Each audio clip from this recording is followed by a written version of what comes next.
компанията съм близо 4 години. Започнах като така наречения контент менеджер в нашия арт екип, а в момента оглавявам QA екипа.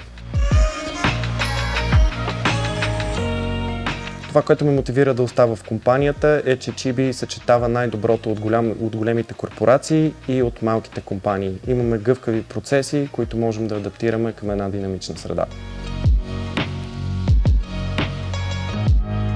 Пътя ми на развитие в Chibi Phoenix беше интересен.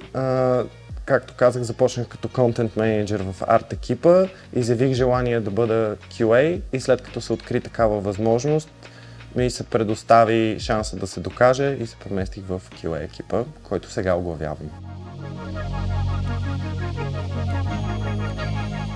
Типично предизвикателство за всяка професия е постоянното самоусъвършенстване и придобиване на нови знания, но Chibi е такава компания, в която това е не просто позволено и насърчавано, ами и се предлага специална помощ.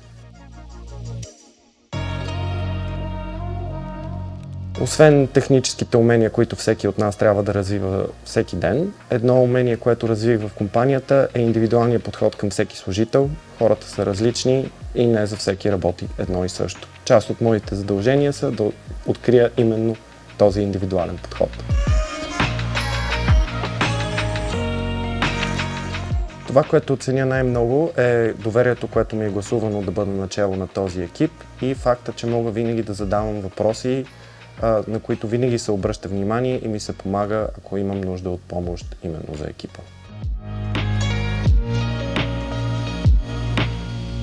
Най-ценният урок, който съм научил за всички тези години в Chibi, е това да успеем да изградим такива кадри, които са готови за кариера навсякъде, но да се отнасяме с тях по такъв начин, че никога не биха искали да напуснат. Съветът, който аз бих дал на някой, който започва сега кариерата си, е това винаги да бъдат жадни за знания. Всичко идва с време, но е много важно да не се изоставя, независимо в каква професия се намират хората.